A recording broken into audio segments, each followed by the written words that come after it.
RS competitive exam में आपका स्वागत है। इसमें खास करके हेडमास्टर की तैयारी करने के लिए और प्रधान शिक्षक की तैयारी करने वाले शिक्षक भाई से मेरा अनुरोध है कि आप सभी मेरे चैनल को सब्सक्राइब कर लीजिए। इसमें हम बीएड से संबंधित और डीएलएड से संबंधित जो प्रश्न आएंगे हम इसमें सेट बनवाएंगे। आप लोग इसको तुरंत सूचना मिले इसके लिए आप सब्सक्राइब कर लीजिए। आपका बहुत बहुत हम इसमें स्वागत करते हैं। हमारे चैनल को खोलने के लिए आपको बहुत बहुत धन्यवाद। आइए आज हम शुरू करते हैं बाल विकास, और इससे हेडमास्टर और प्रधान शिक्षक की परीक्षा में मुझे उम्मीद है कि 5 से 6 प्रश्न इससे रहना चाहिए, बाल विकास, और हर एक सेट में 1-2 प्रश्न करेंगे हम। चलिए शुरू करते हैं, बिना देर किए हुए शुरू करते हैं। आज हमारा है पहला सवाल, कहता है कि सृजनात्मकता को किसकी अवधारणा से संबंधित माना जाता है। सृजनात्मकता का मतलब ही होता है कि नए विचारों का समावेशन होना, नए विचार का उद्भव होना, नया विचार आना, यानी कि ये हो जाएगा हमारा पहला का विविध सोच। विविध सोच सृजनात्मकता याद रखेंगे, बिल्कुल एकदम हम लोग धीरे धीरे चलेंगे और एक एक प्रश्न को बढ़िया से समझते हुए करेंगे। सृजनात्मकता का मतलब ही होता है नए विचारों का समावेशन, नया विचार आना, सृजनात्मकता। चलिए 2 नंबर करते हैं। किसी भाषा के स्वीकृत ध्वनि संयोजनों को इनके नियमों के अंतर्गत बताया जाता है। ये हो जाएगा, कहता है किसी भाषा के ध्वनि स्वीकृत ध्वनि, तो ध्वनि संबंधी ही हो जाएगा, यानी कि इसका आंसर हो जाएगा 4। चलिए तीसरा कहता है जब सोचने की प्रक्रिया किसी भाषा द्वारा प्रभावित होती है, सोचने की प्रक्रिया किसी भाषा द्वारा प्रभावित होगी तो ऐसी स्थिति को हम लोग भाषा निर्धारित कहते हैं। ऐसे स्थिति को हम भाषा निर्धारित कहेंगे। संज्ञानात्मक पक्ष नहीं होगा, सामाजिक भाषा उद्भव नहीं होगा, संस्कृति प्रभावित नहीं होगा। हम लोग प्रश्न को 2 तरह से बनाएंगे, या तो हमको डायरेक्ट आता है तो डायरेक्ट उसको करेंगे, नहीं आता है तो उसको हम छाट के भी कर सकते हैं। यहाँ हम देखते हैं कि संस्कृति प्रभावित नहीं होगा, सामाजिक नहीं होगा, संज्ञानात्मक भी नहीं होगा, तो यानी कि भाषा निर्धारित हो जाएगा। चलिए उसके बाद करते हैं 4 नंबर। 4 नंबर कहता है, 4 नंबर कहता है अपने अनुभवों और सुझावों के आधार पर उपकरणों में खराबी के कारण की परिकल्पना का परीक्षण कर रवि उपकरण की मरम्मत करता है।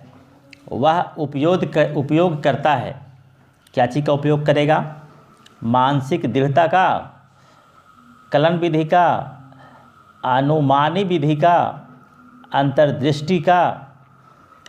ये हो जाएगा हमारा कलन विधि का।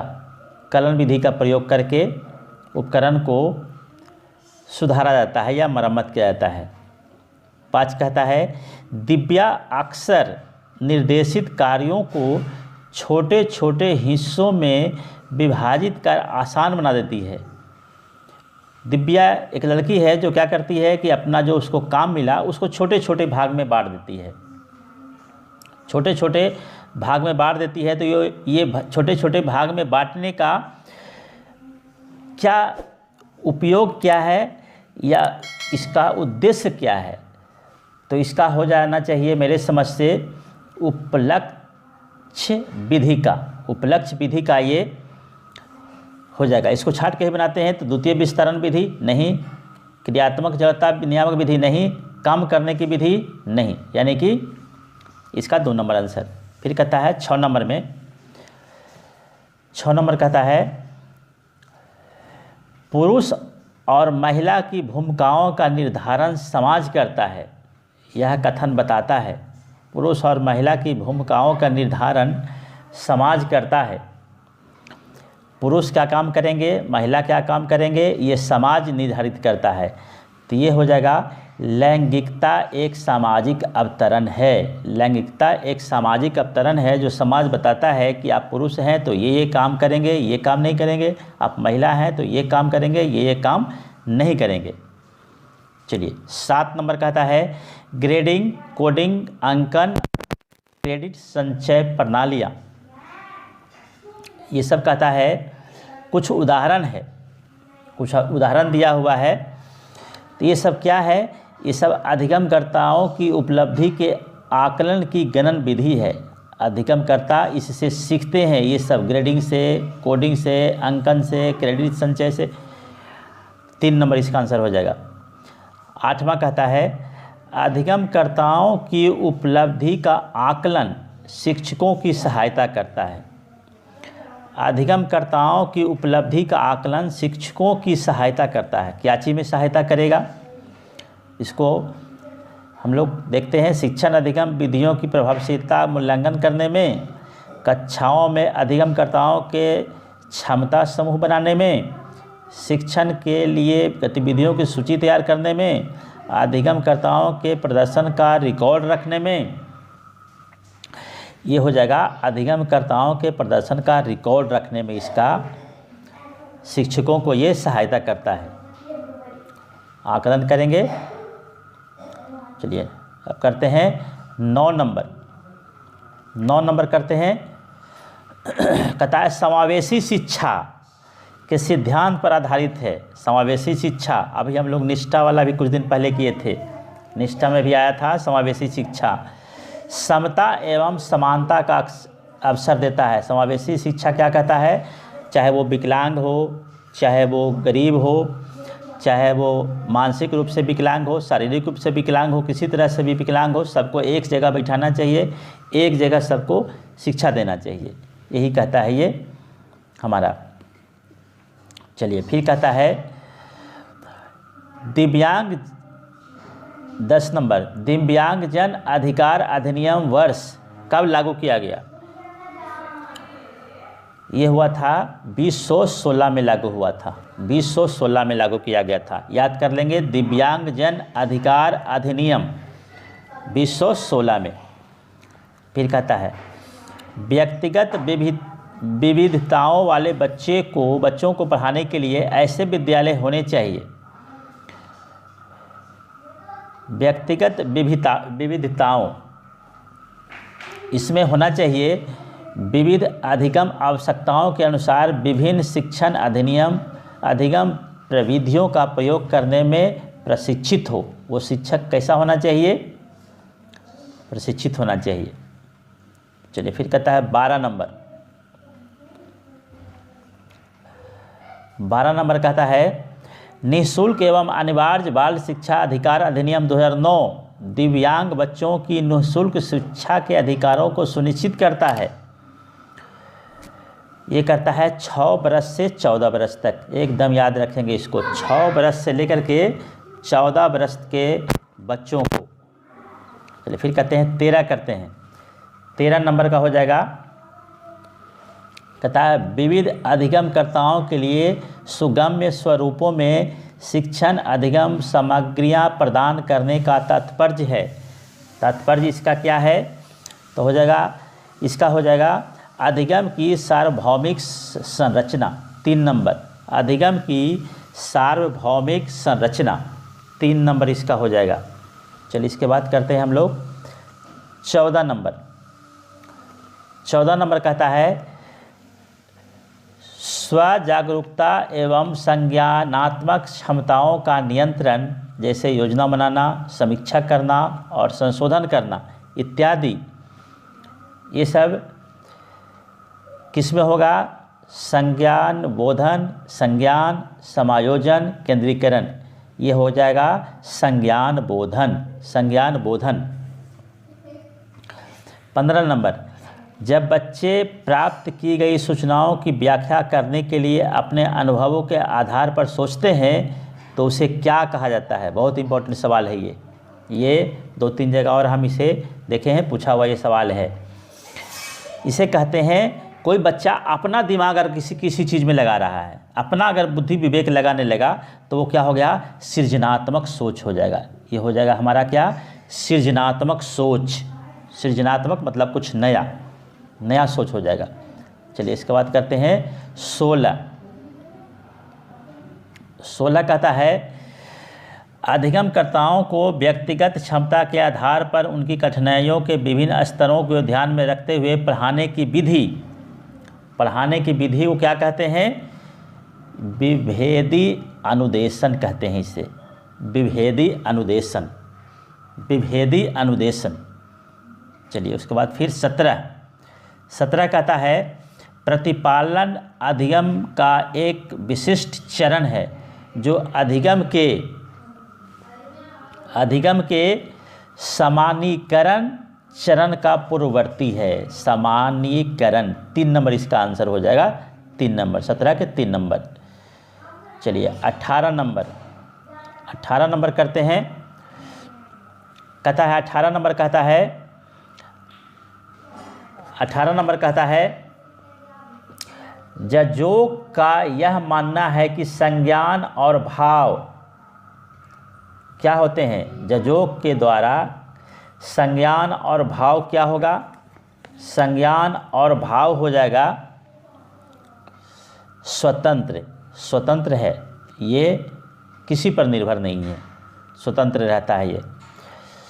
फिर कहता है 19 पहले से सीखे हुए कार्यों में सुधार लाने के लिए शिक्षक बच्चों को प्रदर्शन देकर सिखा रहा है। वह शिक्षण की विधि का प्रयोग कर रहा है। कौन सा विधि का प्रयोग कर रहा है, ये अवलोकन विधि का प्रयोग कर रहा है, क्योंकि पहले से सीखे हुए कार्यों में सुधार लाने के लिए शिक्षक बच्चों को प्रदर्शन, ये अवलोकन हो जाएगा। चलो फिर कहते हैं 20 नंबर कहता है मैनन और जैनिस के अनुसार निर्णय लेने वाले बच्चे समस्या का विश्लेषण करते हैं, विकल्पों की सूची बनाते हैं और इसके फायदे और नुकसान के प्रत्येक पहलू पर विचार करते हैं, उसका व्यवहार प्रस्तुत करता है। यह किस तरह का व्यवहार प्रस्तुत करता है, सौंदर्य बोध का ये व्यवहार प्रस्तुत करता है। इसे छात्र के भी करेंगे, तार्किक नहीं हुआ, इसके पहले भी हम सवाल बनाए उसमें आया था, इसी से संबंधित तार्किक नहीं होगा, अमूर्त नहीं होगा, सृजनात्मक अभी देखिए ऊपर में आया था नहीं होगा, सौंदर्य बोध हो जाएगा। चलिए 22 नंबर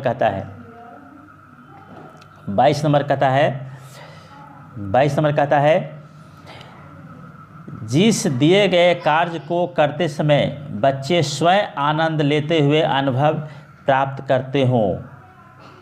कहता है कोई कार्य कर रहा है तो बच्चा उसमें आनंद लेता है और अनुभव प्राप्त करता है, तो इससे क्या हो जाएगा, उसे कहते हैं ड्रिल और अभ्यास कार्य। ड्रिल और अभ्यास कार्य। चलिए उसके बाद कहते हैं 23 नंबर करता है एक बहुसंवेदी शिक्षण अधिगम की प्रविधि में अधिगम संवर्धन हेतु दृश्य श्रव्य, दृश्य मतलब देखना, श्रव्य मतलब सुनना, स्पर्श मतलब टच करना और संवेदनाओं का एक साथ प्रयोग किया जाता है।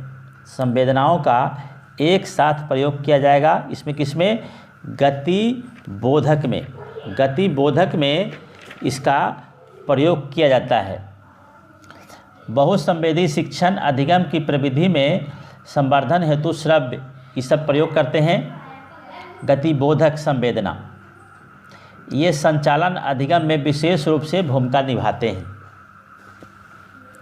चलिए अब करते हैं 25 नंबर, इसका हो जाएगा गति बोधक। 25 नंबर कहता है, 25 नंबर है शरीर के केंद्रीय भाग से परिधियों या आग्रामों की ओर विकास दर्शाता है। ये हो जाएगा विकेंद्रीकृत विकास के सिद्धांतों को, मध्य बाह्य विकास के सिद्धांतों को, सोपानीय विकास के सिद्धांतों को, ये हो जाएगा विकेंद्रीकृत विकास के सिद्धांतों को। विकेंद्रीकृत विकास के सिद्धांतों को यह दर्शाता है। अभी तक आप मेरे चैनल को सब्सक्राइब नहीं किए हैं तो मेरे चैनल को सब्सक्राइब कर दीजिए, जिससे कि आपको हमारा आने वाले वीडियो की सूचना तुरंत मिल सके। चलिए करते हैं 25 नंबर। कहता है स्कूल बच्चों के समाजीकरण की एक ऐसी संस्था है जहां स्कूल में समाजीकरण होता है बच्चों का, तो वहाँ क्या हो जाएगा, वहाँ हो जाएगा प्रमुख स्थान स्कूली बच्चों का होता है। जब बच्चा स्कूल में नहीं होगा तो फिर स्कूल का कोई महत्व ही नहीं रह जाएगा। इसलिए स्कूल बच्चों के समाजीकरण की एक ऐसी संस्था है जहां प्रमुख स्थान स्कूली बच्चों का होता है। 4 नंबर इसका आंसर हो जाएगा। चलिए 26 नंबर करते हैं। जब आप एक शिक्षक समूह से जुड़ जाते हैं और अपने समूह के अन्य लोगों की ही तरह पोशाक धारण करने लगते हैं तो आप प्रदर्शन कर रहे होते हैं। इसमें हो जाएगा समूह की पहचान की, समूह की पहचान की। 4 नंबर इसका आंसर हो जाएगा। उसके बाद 27 नंबर देखते हैं। 27 नंबर कहता है किसी वस्तु के स्थायित्व की अवधारणा पियाजे के विकास के किस चरण में प्राप्त होती है? खाली स्थान किस चरण में प्राप्त होती है? तो इसका हो जाएगा संवेदी गामक चरण में प्राप्त होती है। संवेदी गामक चरण 27 के 4 नंबर। चलिए इसके बाद करेंगे हम लोग 28 नंबर। 28 नंबर करेंगे। 28 नंबर कहता है व्यक्तिगत शिक्षा कार्यक्रम की योजना। व्यक्तिगत शिक्षा कार्यक्रम की योजना, ये हो जाएगा आंसर इसका हो जाएगा 1 नंबर बाल केंद्रित शिक्षा कार्यक्रम। एकदम याद रख लेंगे इसको, ये हम 2-3 बार इसको रिपीट कर चुका है ये सवाल। व्यक्तिगत शिक्षा कार्यक्रम की योजना बाल केंद्रित शिक्षा कार्यक्रम है। चलिए फिर कहता है 29 नंबर। 29 नंबर महीने की आयु के बीच अधिकांश बच्चे शब्दों को मिलाकर छोटे छोटे वाक्यों में बोलना शुरू कर देते हैं। इसमें 18 से 24 महीने की आयु के बच्चे छोटा छोटा बात बोलना शुरू कर देता है। 18 से 24 महीना की आयु के बच्चे छोटा छोटा शब्दों को पा इस तरह से करके बोलना शुरू कर देता है। याद रखेंगे इसको। चलिए इसके बाद 30 नंबर IQ से हमेशा प्रश्न पूछता है। बुद्धि लब्धि से हमेशा प्रश्न पूछता है। कहता है बुद्धि लब्धि या IQ की अवधारणा दी गई है। इंटेलिजेंट क्वेश्चन इसे कहते हैं। इसे हम बुद्धि लब्धि मानसिक स्थिति को यह दर्शाता है। सामान्य बुद्धि मापने का यह विधि है। इसका बुद्धि लब्धि या IQ की अवधारणा दी गई थी बीने के द्वारा ये दिया गया है। 30 प्रश्न हम लोग हल कर लिए। इसको आप लोग बार बार सुनिए जिससे कि आपको ये सब प्रश्न याद हो जाए।